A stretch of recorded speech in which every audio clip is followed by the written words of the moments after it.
Opération Pièce jaune. À Nice, la ville a clôturé la 36e édition de l'opération caritative en présence de Didier Deschamps et Brigitte Macron samedi dernier.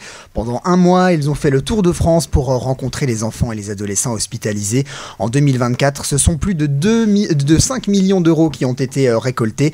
Cette année, Nice a une nouvelle fois été l'une des villes les plus généreuses, avec plus de 400 kilos de pièces récoltées. Thomas Gut. Le jardin Albert Ier tout en jaune, les enfants sont venus en nombre pour assister à la cérémonie de clôture. C'était l'occasion pour eux de rencontrer Brigitte Macron et Didier Deschamps. À leur arrivée, les deux personnalités ont participé à une séance de dédicaces improvisées, des dizaines de casquettes signées par le sélectionneur de l'équipe de France avant de monter sur scène pour la traditionnelle chanson de l'opération Pièce jaune.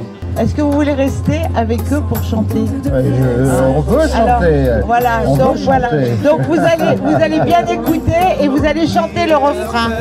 Un, deux, trois petits soleils, comme ces petits bouts de rêve qui attendent un geste au fond des poches. Au fond des poches. La chanson Les Petits Soleils, interprétée par Julien de la Star Academy, Esmé ou encore Jack de The Voice. Un moment de partage essentiel pour Didier Deschamps, parrain de l'édition 2025.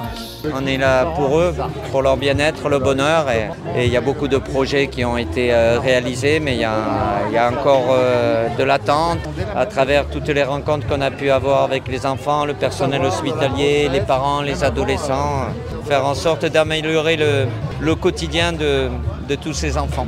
Nice a été la plus généreuse cette année. C'est souvent, selon Brigitte Macron, présidente de l'opération Pièce jaune. Parce que Nice a toujours été avec les pièces jaunes, a toujours été, et bon, on voit encore le challenge chez vous qu'il avait remporté. Il y a une mobilisation naturelle. Surtout que le mois qu'on a vécu on a été pas mal dans les hôpitaux, on a vu un peu ce qui se passait. On est auprès d'eux, donc de les voir et puis surtout de montrer cette solidarité. Pendant que les deux personnalités ont déambulé sur la place, les pièces étaient pesées. Une mission assurée depuis 36 ans par la Banque de France pour la Fondation, sous l'œil attentif de Philippe Billard, directeur départemental de la Banque de France. On récupère toutes les pièces jaunes, c'est nous qui les traitons et qui donnons la contre-valeur à la Fondation des Hôpitaux de Paris. On estime qu'à peu près un kilo de pièces, ça fait pas loin de 10 €. Donc depuis cet après-midi, on est à 365 kilos, qui fait entre 3 500 et 4 000 € qui nous ont déjà été remis cet après-midi. En 2024, ce sont plus de 5 millions d'euros récoltés qui ont permis de financer près de 170 projets dans toute la France. Et on rappelle qu'il est possible d'envoyer vos pièces encore jusqu'au 28 février dans les bornes Coinstar ou tout au long de l'année sur fondationhôpitaux.fr.